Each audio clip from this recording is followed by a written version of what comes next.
Bueno, estamos tratando de analizar cómo sigue la Argentina tras el default, aunque, claro, el ministro dijo que es una pavada atómica hablar en estos términos. Está Luis Eco en los estudios de Infobae TV. Luis, ¿cómo estás? ¿Qué tal, Pablo? Muy bien, Bienvenido. gracias. Luis, quiero arrancar por la carta que se envió de muchos economistas norteamericanos, también algunos argentinos, al Congreso de Estados Unidos, diciendo que el fallo de Grecia pone en peligro el sistema financiero norteamericano, ¿no? O sea que Estados Unidos como centro financiero internacional peligra. ¿Vos opinás que esto es así, que Grecia le hace un gran daño a Nueva York como plaza financiera? Yo creo que no, y creo, hasta tengo tendencia a pensar que todo lo contrario, ¿no? O sea, la plaza financiera, gracias a un sistema judicial que vela por los derechos de los acreedores, en este caso en particular, pero en ciertos casos puede velar por el derecho del deudor, que hace respetar un contrato.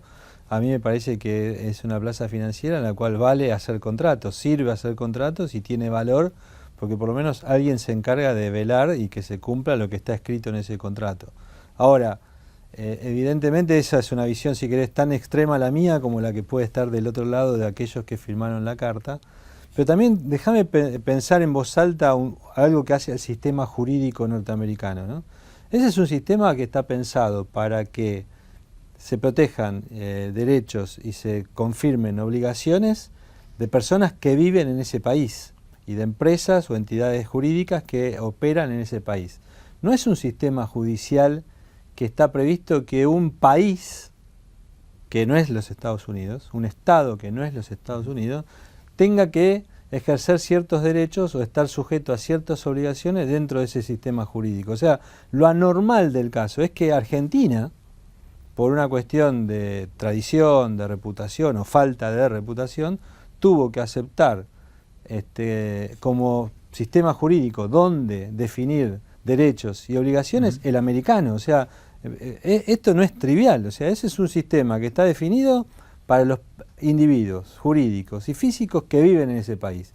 Argentina tuvo que delegar o tuvo que salir a decir, aceptar un sistema jurídico porque no tiene uno propio que sea capaz de dar la misma confianza que da ese otro. Entonces, lo inusual no es culpa del juez o de los acreedores estar usando ese plexo normativo que es el derecho anglosajón en Wall Street. Es un problema de Argentina, ¿no? Ahora, ayer Axel Kicillof repasó una parte del prospecto del canje en donde se hacía referencia justamente a los holdouts y al peligro de que existan inversores que no entraron al canje y que podrían llegar a embargar los fondos. O sea que esto era algo conocido y se sabía que esto podía suceder. Y nombró los casos de Perú y de Nicaragua. ¿Cómo hicieron otros países para sacarse de encima? Porque en todos los canjes del mundo y en las reestructuraciones aparecen estos holdouts o fondos buitre que no son nuevos, no se inventaron con Argentina, y los gobiernos tuvieron que lidiar con este tipo de jugadores, y las empresas también cuando terminan reestructurando. ¿Por qué costó tanto en este caso y por qué sigue costando tanto? Yo creo que hay una cuestión, si querés, de actitud o de voluntad de honrar un compromiso y de respetar la ley que fue aceptada en su caso por esta delegación que charlábamos antes. La verdad es que yo creo que la palabra correcta tal vez sea un poco de desidia. O sea, decir, bueno, sabemos que tenemos un problema y después vemos, ¿no? O sea, si llega el caso que lo tenga que resolver, lo resuelvo, y si no, mientras tanto, lo pongo abajo de la alfombra y que nadie se dé cuenta que existe por las dudas, ¿no? Hasta que alguien lo saca. Claro, pero el fallo de Griesa, el inicial, es de noviembre del 2012. O sea, más de un año y medio tuvimos para ver qué hacíamos. Yo estoy totalmente de acuerdo contigo. Por eso yo creo que al principio es un largo periodo de desidia. Y luego yo creo que tenemos que hablar un poco yo diría dos factores, ¿no? Un poco de esta idea de voluntarista, ¿no? Decir que, bueno, se va a resolver, deja que esto se resuelve.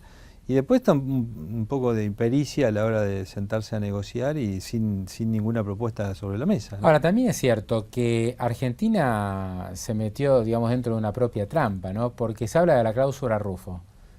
Y la cláusula Rufo no la inventó Griesa, no la impuso nadie. Fue un invento argentino esa cláusula. Es un punto central el ¿no? que estás Entonces, haciendo, ¿no? por un lado, vos tuviste una quita muy grande. Esto es un poco también lo que yo vengo insistiendo. Se hizo una quita muy grande en el 2005. Pero como nadie entraba al canje por esa quita, entonces hubo que poner una ley cerrojo para decir que no se iba a reabrir el canje y para que más gente entre. Hubo que ofrecer cupones PBI que salieron un montón de plata y que en su momento nadie los valoró, que era lo mismo que no ofrecerlo. No, la evaluación y era hubo que cero. poner una cláusula Rufo, que en su momento no se le dio mucha bolilla y ahora sí es central. Entonces vos fíjate, por hacer un canje con una quita del 75%, tuviste que dar un montón de concesiones que costaron un montón de plata y hoy le está costando a Argentina un nuevo default.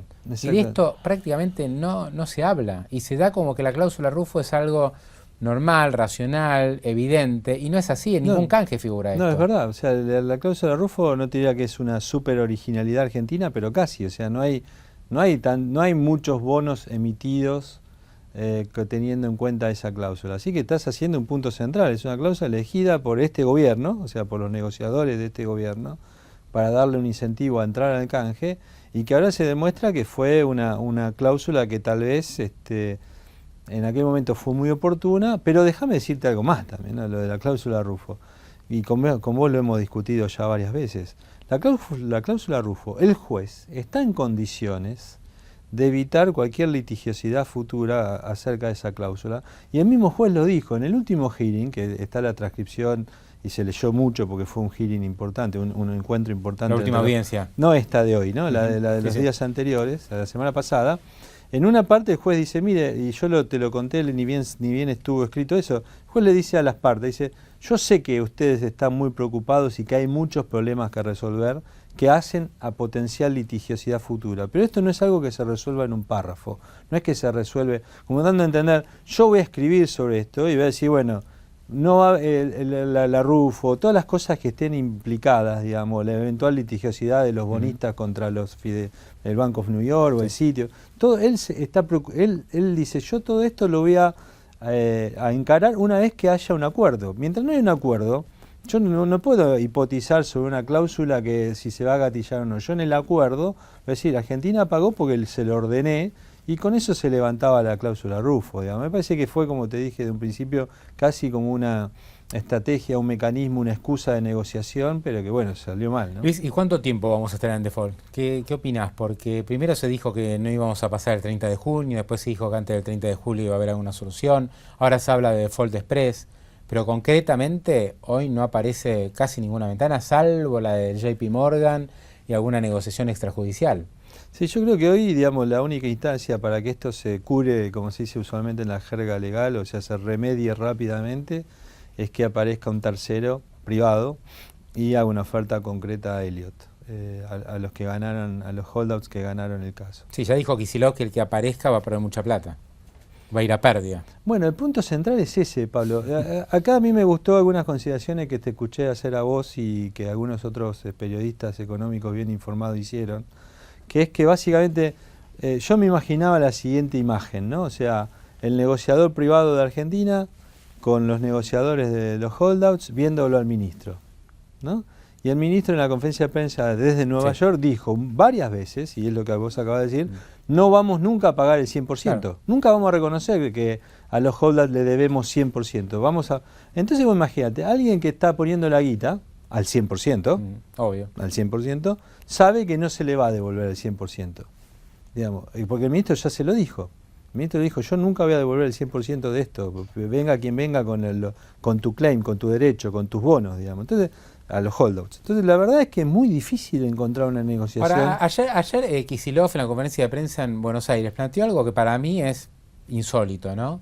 Porque en realidad lo que Kicillof sugirió es que él está apostando a que se van a derrumbar los bonos argentinos, y con ese derrumbe de bonos va a ser tan fuerte la pérdida para bancos como JP Morgan y otros que tienen activos invertidos en bonos. Entonces, claro, para ellos bancos es mejor comprarle el litigio a Elliott o a NML o a los fondos buitre, perder $1.000 millones por la compra del litigio, pero ganar porque deja de caer, digamos, los bonos que tienen en sus portafolios. Esto es para mí muy irresponsable. Sí, pero aparte porque el propio Kicillof está reconociendo que los bonos argentinos por sus decisiones se van a terminar desplomando. Bueno, yo tenía ganas de levantar la mano y decir, pero bueno, yo no estaba ahí, pero digo, en términos generales, digo, ¿cómo nadie de los que está ahí levanta la mano y dice, pero yo tengo bonos argentinos porque tengo plata mía en el ANSES? Claro. ¿O acaso el Fondo de Garantía de Sustentabilidad no es de todos los argentinos? Es tal vez el tenedor más grande de buena parte de los bonos que pueden ver afectado su precio, porque acordate, esto que es el principal acreedor de la Argentina. Porque esto que haya bonos de legislación local o extranjera dentro de los activos del ANSES, es prácticamente lo mismo de la hora de cómo se van a ver afectados los precios. Así que la verdad que es una liviandad decir esto, de decir, bueno, los únicos estos que son los que más pierden pongan la guita. La verdad que a mí me parece que es casi hasta un insulto al intelecto, y por otro lado también refleja en parte lo que creo yo que sigue siendo el principal obstáculo para que esto tenga una solución, que es una actitud beligerante, digamos, de parte del gobierno, que está convencido de que no merecen, que no es una deuda el fallo. Y vos fíjate que en la audiencia de hoy de Griesa varias veces dijo durante la audiencia que el problema principal es que Argentina habla mucho de cómo arreglar el tema de los corrientes, pero nunca me dice cómo va a arreglar el tema de los holdouts, de mi fallo. Hoy el único rol relevante de Griesa en esta causa es que se ejecute, o sea, que se cumpla, y que se cumpla significa que los holdouts cobran. Entonces dice, me hablan mucho, me agreden por todo esto, y yo lo único que estoy preocupado es que se pague la sentencia. Luis, un par de cuestiones finales. Obviamente después te quiero preguntar el impacto que va a tener esto en la economía real, en nuestra actividad cotidiana, si es que lo hay. ¿Hay forma de que la Argentina haga o consiga que los holdings, es decir, los actuales bonistas, cobren los que hoy no pueden cobrar? ¿Va a haber un cambio de legislación? ¿Van a terminar cobrando en otro lugar? ¿Puede haber algún tercer banco que haga que los fondos, porque hoy hay default porque esos fondos no llegan, claro, pero en el momento en que Argentina consiga que esos fondos sean cobrados, se termina el default? ¿Es posible que esto se pueda destrabar de esa forma? El tema es que es un juego, digamos, que tiene que ser recurrente, ¿no? Porque aparece alguien que puentea de alguna manera la imposibilidad de cobro o de pago por esta vez, y la próxima, y la próxima. Por ejemplo, el tema del JP Morgan que vos planteabas, son 1.500, lo que está en la causa esta, son 1.500 más los 1.000 que tiene el Elliott por al lado, porque son el claim total. O sea que no se termina con. Y después vienen los Me Too, vienen los DART, vienen todos los que están en la cola. Otra vez vamos a traer. Entonces el Morgan dice, ¿cuánto es la joda? Vamos a hablar seriamente. Son 20.000 palos. O 15.000 palos. Entonces, 15.000 millones de dólares. Entonces Morgan dice, yo voy a aportar una solución. Digo Morgan porque es Morgan, Citi, el que sea, ¿no? Goldman, algunos de estos nombres que se están hablando. ¿Son 1.500 o son 15.000? Porque el personaje, quien sea de alguno de estos bancos, que tiene que ir a su board y decirle, y a su comité de riesgo sobre todo, decirle, voy a hacer una operación de esta característica, va a recibir varias preguntas. ¿Estamos seguros que esto es todo lo que tenemos que poner? ¿Estamos seguros que el gobierno nos va a pagar todo? Y ahí yo no sé cuál es la respuesta. O sea, dentro de 60 días podés tener el mismo problema con otro. Con otro, y así con otro, y con otro bono que le va a pasar lo mismo que al discount de este cupón y más. Esto es lo que dificulta un acuerdo privado. Yo creo que es muy difícil, pero porque en definitiva, por ahora es un acuerdo privado, Pablo, porque es el acuerdo entre los holdouts, Elliott sobre todo, y los bancos que de alguna manera ayuden a la Argentina a superar este trance. Ahora, estos bancos después es el acuerdo que es entre privados, ahora se convierte en un acuerdo entre el privado y el público. O sea, los bancos estos se dan vuelta y le dicen a Argentina, bueno, los derechos de Elliott los tengo yo. ¿Cómo arreglamos? Canje. Y ahí, bueno, vaya al canje. Y entonces entonces vaya al canje, quita el 60%. Sí. Entonces, si alguno de estos privados sabe que se le viene una quita de 50, 60, lo que sea por ciento, tiene que ir a Elliott y decirle, mira, yo te puedo pagar, pero haceme una quita parecida a la que me van a hacer a mí después. Entonces Elliott va a decir, pero para eso lo hago yo, ¿para qué te voy a poner verse en el medio? Lo hacemos nosotros, esa operación, que es la que no quieren hacer. Digo, a mí me parece que esta simplicidad con la que actuó Kicillof, que pensó que llegaba a New York y se tomaba el avión de vuelta para encontrarse con la presidenta y venir juntos para Argentina y festejar el acuerdo, fue como una cosa de decir, pero ¿vos te crees que podés llegar a un acuerdo en 10 horas, digamos? Y esto es lo mismo, vos me preguntabas sobre los tiempos. Yo creo que son tiempos, no van a ser tan cortos, yo creo que se va a llevar un tiempo. No sé, digamos, yo todavía creo que la probabilidad de que se llegue a un acuerdo entre privados es baja, y me parece que se van a empezar a producir acontecimientos de mercado como la aceleración, o pedidos de aceleración y cosas que van a empiojar bastante todo. Digamos, ¿no? Luis, para cerrar, ayer Cristina en Cadena Nacional dijo Argentina va a seguir andando. ¿Y cómo sigue? O sea, ¿cómo continúa la economía argentina? Que evidentemente no se termina el mundo, ¿no? Obvio. pero ¿qué consecuencias concretas va a tener el default en 2 o 3 puntos centrales? Yo creo que lo primero que estamos viendo es que empieza la presión sobre el tipo de cambio. Esto es lo primero. Sí, la verdad que empieza, digamos, el efecto más inmediato ha sido sobre las expectativas, ¿no? Y en parte esta idea de que, bueno, la segunda mitad del año, si lucía complicada, ahora es un poco más complicada, donde el manejo monetario y la relación peso-dólar va a estar en el centro, o sea, cuántos pesos hay contra cuántos dólares quedan, va a ser un tema central. Y me parece que la presidenta de vuelta ayer trató de alguna manera compensar un anuncio, una realidad, sí, que era la de este default. La pavada atómica. No hablemos de default porque después se enoja. No se puede. La pavada atómica, compensarlo con algunas cosas lo insólito no, lo demostrativo de lo que tenemos por delante, estuvo ayer. Porque ayer, frente a la pavada atómica, que la verdad que tiene razón el ministro, ¿no? O sea, esta es una pavada atómica el haber caído a esto. Claro, o sea, yo dije que para mí fue un sincericidio del ministro, porque dice, el mismo ministro dice, esto es una pavada atómica. Claro, sí, lo que hiciste es una pavada atómica. Ahora, ¿cuál fue la reacción, no?